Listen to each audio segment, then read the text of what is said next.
Greetings, YouTube. So apparently, we are currently undergoing a miracle. One of the leading spokespeople for creationists in America has publicly admitted there is no scientific way to debunk evolution. I'm going to read this little piece, it's not very long. You cannot convince people that evolution is false with logic, according to the founder of the Creation Museum in Kentucky. In a 60-second radio ad released Thursday, Answers in Genesis President Ken Ham admitted there was no scientific evidence that conclusively demonstrated that evolution was a lie. But that doesn't mean there wasn't solid evidence that evolution was a lie. Solid evidence just wasn't scientific. Quote, "We have solid proof in our hands that evolution is a lie. The Bible." Unquote. Ham explained, quote, "You see, we can't depend solely on our reasoning ability to convince skeptics. We present the evidence and do the best we can to convince people the truth of God by always pointing them to the Bible." Unquote. So, Mr. Ham's counter-argument to evolutionary theory, which is accepted pretty much by everyone, even the Catholic Church buys into it, is to present a book from the Bronze Age, full of allegory and metaphor, with discrepancies in its translation, with inaccuracies, with outright fantasies. I apologize if I'm undermining your religious text, but there are things in that book which are not reality. And that is the counter-argument to the scientific process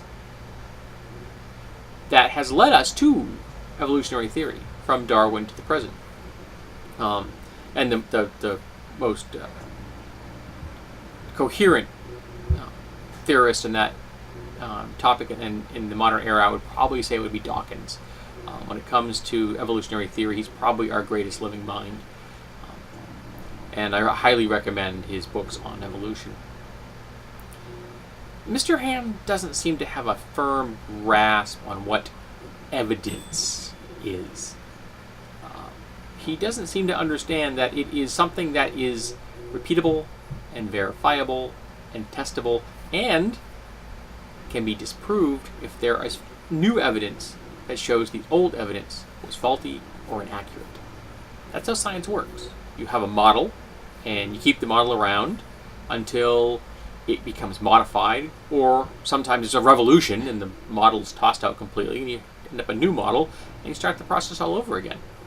It is a process of kicking the tires and seeing which one rolls farthest. Which theory takes you further down the road. The one that takes you the farthest is the one you stick with. And so far, evolutionary theory has done an excellent job. It's been around for, since the 19th century. It's been tinkered with. People debate the details on a regular basis, but no one in the scientific community seriously questions the essence of evolutionary theory, and Mr. Ham is now admitting that he doesn't either. And his response to this is balderdash, is no evidence, is absolute and utter abject failure. I'm a theist, but divinity is far different than scientific methods. And you turn to the divine to understand things that fall outside the field of science. I recommend Campbell's book, The Power of Myth, for a good understanding of how to have both reasoning and faith at the same time in the world. It's excellent. And it's just a wonderful read. You see my review here on my channel. It really is a profoundly moving book. And the conversational tone between Campbell and Moyer was just refreshing, particularly as it went much deeper and further than the documentary did. Mr. Ham is just wrong. The Bible is not evidence against evolution. The Bible is a book full of allegory and metaphor, and for some people, it's an important book of allegory and metaphor. And in that regard, it could help people. Not all people. It is not a panacea to solve all problems, but it has the potential to help some. I'm of the opinion that you don't need holy books or priests. or institutions that, like the one Mr. Ham has, that all you need is yourself and your gods. But I know I'm radical like that.